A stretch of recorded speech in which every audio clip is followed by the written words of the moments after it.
Welcome to the Commonwealth Home Ownership Podcast, the real estate investing podcast for Canadians.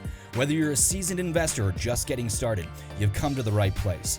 If you're looking for a way to take control of your life through real estate investing, stay tuned and be sure to join us at cwho.ca, your hub for all things real estate investing in Canada.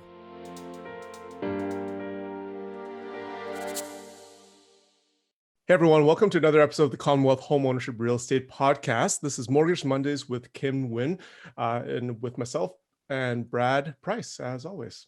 Hey Kim. Hey guys. Hey Kim. Hey guys. I love how you always pronounce my last name correct. Thanks for that. Yeah, I don't think I've gotten it correct once. Yeah. All good. How do other people pronounce it usually? I get Nguyen a lot, or Nguyen, so I'm just very used to it now. Can you pronounce it properly just so we get it right for the future for all our listeners? All right, it's kind of complicated, so it's Nguyen, but that's, like I said, very complex, but yours is good, Phil. We'll keep it at that. I'll leave out the inflection bit. Right. But it's Wing, right? Yeah. Yeah. I always say Nguyen. Nguyen, yeah, that works as well too. It works. I feel like that's a happy medium. Yeah. Awesome. Well, thanks again for joining us, Kim. It's great to have you on the show again. Why don't we start with a bit of an update here on what's been happening in the mortgage world and the lending world. Everything just feels really a little crazy, a little hectic. Is it same for you? Oh my goodness, 150%. So the craziness and hectic that you feel, I feel on my side as well too. And it's because of the heated real estate market. And as I've mentioned before in like previous, podcasts that we've had, the market is really heating up, but now like we're at the boiling point. We're at the point right now where we're seeing lenders decline deals simply because the closing isn't far out enough. Or perhaps, they won't even review unless you've got like a standard condition of financing date, at least 5 business days or 7 business days. It's absolute madness right now. And again, it's because it's all of Canada, right? It's not just like the 2 hot spots. It's everywhere in Canada, including like the Maritimes as well too, which is kind of weird, but you know what? Such is life. Is it just because they need more time to review the deal? I think it's just the influx of deals because it's coming from everywhere, right? There's a lot of people buying like recreational properties in Nova Scotia. Usually in the East Coast, like the real estate there isn't, I feel like the volume isn't as heavy there, but now because it's heavy there, it's heavy in the prairies, it's heavy in like in the GVA, like Greater Vancouver area, it's heavy in the GTA. It's creating the perfect storm. Like everyone is just so behind. And who would have thought? Like we would have never guessed this. And I think before the pandemic as well too, or just even, during the pandemic, I think a lot of lenders were trying to, let go of some employees as well too, because they realized, maybe volumes would be slow. And now we're really seeing the aftermath of that. There's a lot of lenders that are like, oh, oops, we let go of a bunch of underwriters, but I think we need you to come back like yesterday. So. Well, I'm just curious then, Kim. You see the people with jobs, the incomes, all that, the other half of the equation. Do you feel that the fundamentals are supporting the market right now, how heated it is? Gosh, I don't think so. Nothing makes sense in this market. I think personally, though, my belief is just like, it's just people who need to make the move. They're doing it now because again, there's, low interest rates environment. It's a huge incentive. If you need to move, you do it now, right? While things are cheap. And again, especially in the prairies anyways, many are acting because they believe that this is the bottom, right? Like they think that prices are going to go up. So you might as well catch it while you can. That's kind of the mentality that I'm seeing. But yeah, nothing makes sense in this world right now. Well, in that case, if the prices are high and there's no economic fundamentals to support it, then that also brings to the question is, are we in a bubble? Who knows, right? That's the biggest debate right now. So I don't know. Even for me, I was like, I've stopped predicting things. I've stopped, analyzing it because it changes every 5 minutes. So yeah. What do you guys think though? Well, it's a good question, isn't it? I mean, holy, Phil and I have been talking about this on, even just on multiple podcasts for the last 12 months sort of thing. But you know, with government subsidies and payments and kind of propping up people throughout the pandemic, and mortgage deferrals, it was always a question of, well, how are people going to fare once all of those things come to fruition? Like once the government stops providing incentives, or sorry, subsidies and CERB payments, and then when people have to start making mortgage payments again, are they back working by the time they have to make those mortgage payments? So it's been a discussion point for months, but we've kind of not seen that come to fruition because those payments have been extended, and you know, the unemployment has reduced. The unemployment rate has reduced a little bit. There are some green shoots, and people are sort of, you know, slowly going back to work. So maybe the drop off won't be as crazy as we all kind of first thought it would be. But yeah, it's hard to know. And then in the US too, because if they like experience a dramatic shift and their interest rate change significantly, it could also affect us as well. And I was just listening on the news yesterday that because in the US right now, they're not allowing evictions. Yeah. Right. Crazy. I know, it's crazy. They're not allowing evictions, but then there's also another, but then on top of that, they did a survey and 20% of tenants have not paid rent.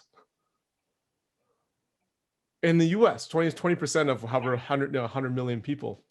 And that's 300. I know, but I'm assuming not all of them are renting, right? But true. I don't know how many people are actually renting, but I would estimate, you know, at least, you know, hundreds of millions of people. It's a fair amount either way. So if no one's paying rent, who's paying the mortgages? Yeah. And how are they affording it? And then if they're delaying foreclosures like we are in Canada, then where does that leave everyone a year down the road, right? So there's a lot of variables in play that, if not managed well, could very easily lead to a significant crash, I think. No, definitely, I agree, and that's why too. It's just, you know, kind of speaking back to today's nature with all the lenders being so behind, right? All of them saying they're slammed.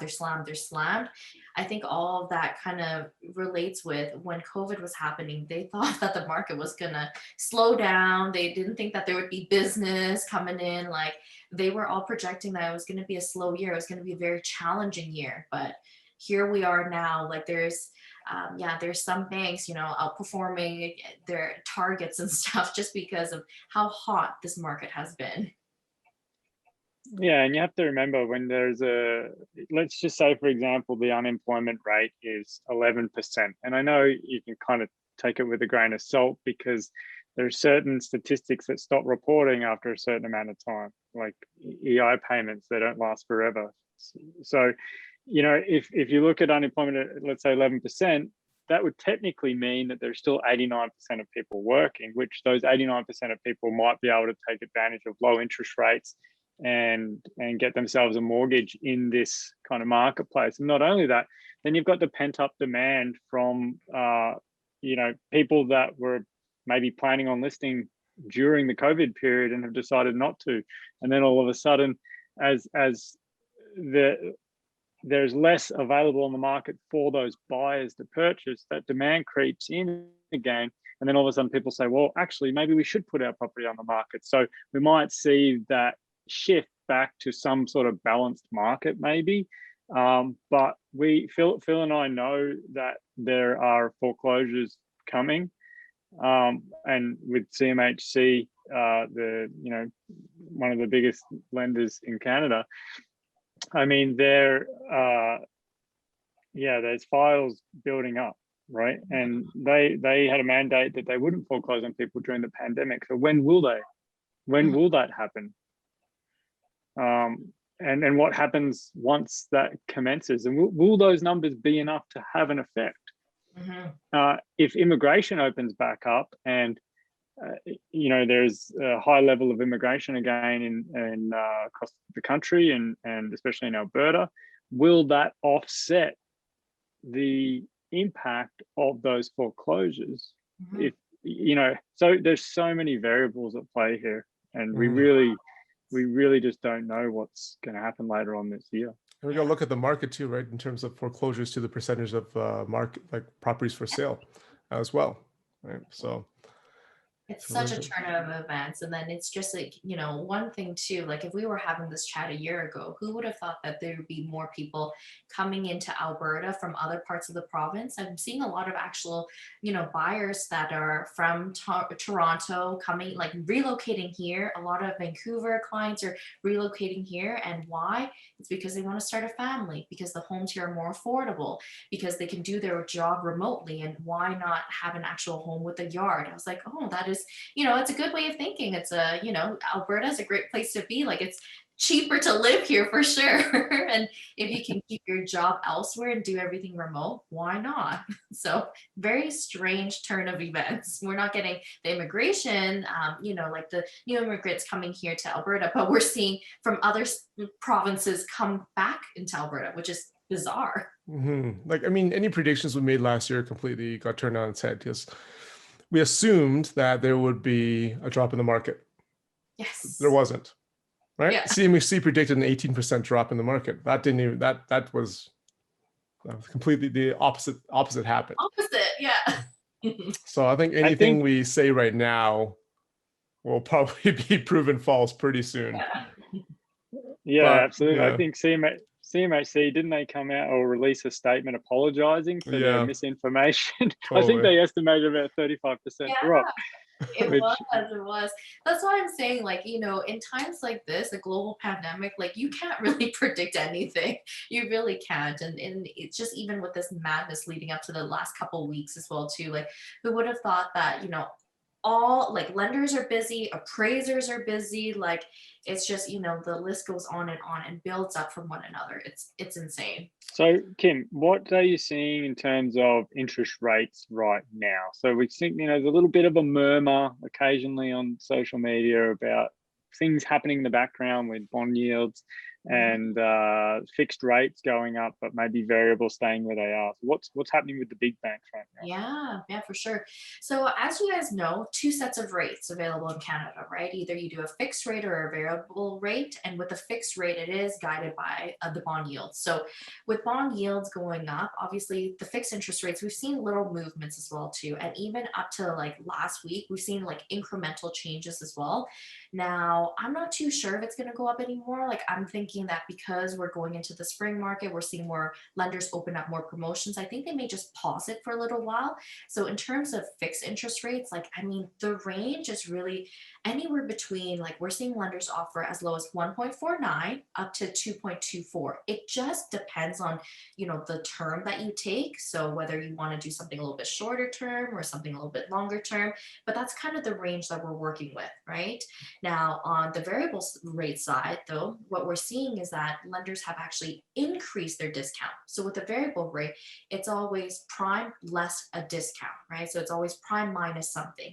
And what we're seeing now is lenders are increasing that discount. So variable rates have actually dropped. So again, right now, the range is, anywhere between 1.34 to about 1.6, give or take, depending on the lender. But that's kind of the range that we're looking at.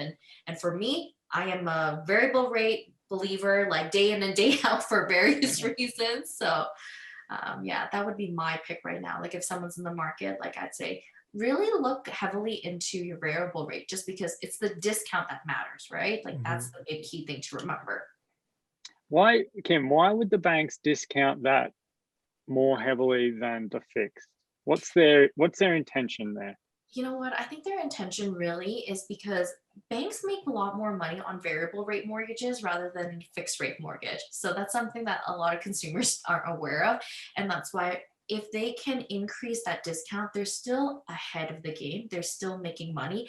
And it's also a double-edged sword, because then it attracts more clients to come over to them, right? That's kind of what they're looking at. They're using it as more of a marketing tactic, right? I'm going to give you a really, really good variable rate. Yes, my fixed rates aren't the greatest, but how about I, get you in the variable rate side of things? They're still making a lot of money. Variable rate mortgages are very profitable mortgages for lenders, like, very profitable.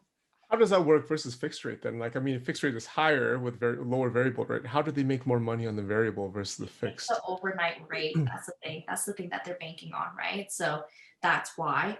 Whereas with fixed rates, again, it's guided by bond yields, right? And they're locked into a certain amount of time. So that's why when you're looking at the figures, the overnight rate is 0.25. So again, that's why you got to remember that with banks on the variable rate mortgages, they're making quite a bit because especially if the overnight rate is only 0.25.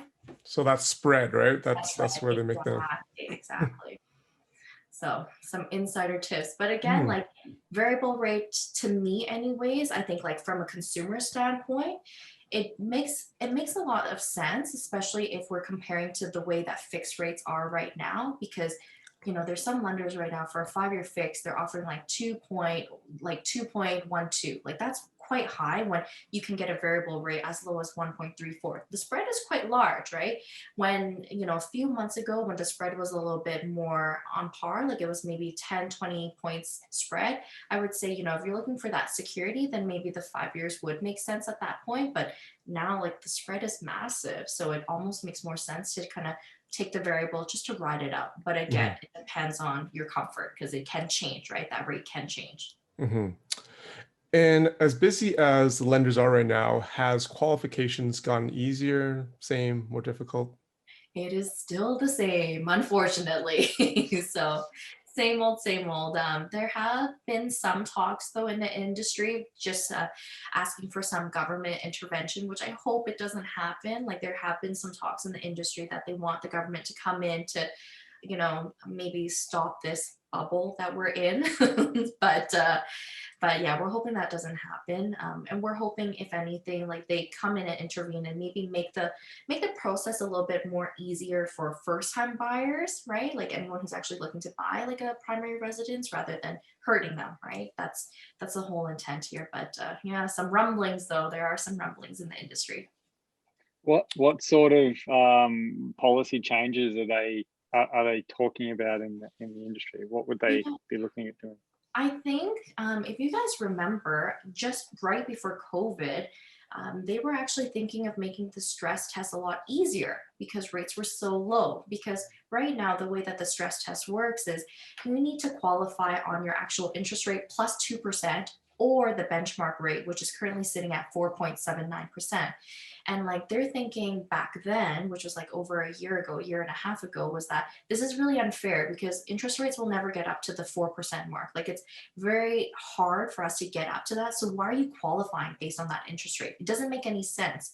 So I think like if they were to intervene to make any type of changes, I think it would be on the stress test to kind of make it a little bit more reasonable, right? Make it more reasonable to today's actual interest rate. So you got to qualify on what is expected, like 479. That's really I wouldn't say it's unheard of because it was the proper interest rate once upon a time, but for us to get back to that, I think it's going to be very difficult too. Interesting. So what about B lenders? Where are B lenders at right now? Yeah, so surprisingly with B lenders, their interest rates, so just some background with B lenders, they only have fixed rate terms. There's some that offer variable, but not many though. But with their fixed rates is usually the shorter term. And again, with a B lender, the idea is not to stay with them for life, right? And with their interest rates, some are offering as low as 2.59%, which once upon a time, that was our current rate, right? And I'm pretty sure for some listening, that's a current rate you have right now. So Yeah. yeah, Lower than some of the ones 2.59. I have right now. I'll Right? take that any day. Yeah, Yeah, so that's like a few lender rate totally. right now, 259. It's crazy, and they haven't moved. So, with the whole bond yields movement, again, B lenders they have a little different structure, I guess. They're not too heavily involved in that. They kind of dictate their pricing however they want, essentially. But yeah, 259 right now is the lowest that we have on an alternative lender. That's crazy. That's insane. Yeah. In terms of the lending process right now, with everything busy, what is the time frame to get a mortgage qualified? I always recommend, so anyone who's in the market right now, to make sure that you have the best lending options and make sure that you have access to all the lenders available. if you're planning to buy a home, just make sure that the possession date is at least 30 days after you've accepted the offer. So if you signed an offer today, March 3rd or March 30th, I guess, if you signed it today, it cannot close sooner than that, right? Just to make sure we have the most optimal financing. And then on top of that too, at least 5 to 7 business days. I would even push on the 7 business days for condition of financing, because again, lenders are slow. They're super, super slow. We've got a really good local credit union that, sent us an urgent note today saying, listen, our turnaround times are 7 business days before we even look at your deal. Okay. And if we have questions, then, it goes back to the bottom of the queue. So just be really mindful of that. It's long, it takes time. And with your condition of financing, I had mentioned 7 days, but keep in mind though, if you're buying a property that may require an appraisal, appraisers are also delayed too. So you got to factor that in. So maybe even pushing that out if it's a home that may need an appraisal. Which most do, I would assume. Yeah, most do. Usually, like if you're buying, like the guarantees would be if you're buying a home, a foreclosure, that is a guaranteed appraisal. If you're buying like if it's a private sale, so you're not working with a realtor, that requires an appraisal. All rentals require an appraisal. Yeah, and anything that is sometimes too, if you're buying a home where it's above asking price, sometimes it does trigger an appraisal as well too. So keep that in mind. Oh, wow. Okay. You've probably been seeing a few of those lately, hey, Kim? Yeah, a lot. Yeah, competing offers, like bidding wars. Like I don't understand, and it's coming above list price, and I'm like, in what world are we living in? I feel like I'm in Toronto right now. Yeah. Oh my goodness. Yeah, well, I know it has been really, really just wild lately.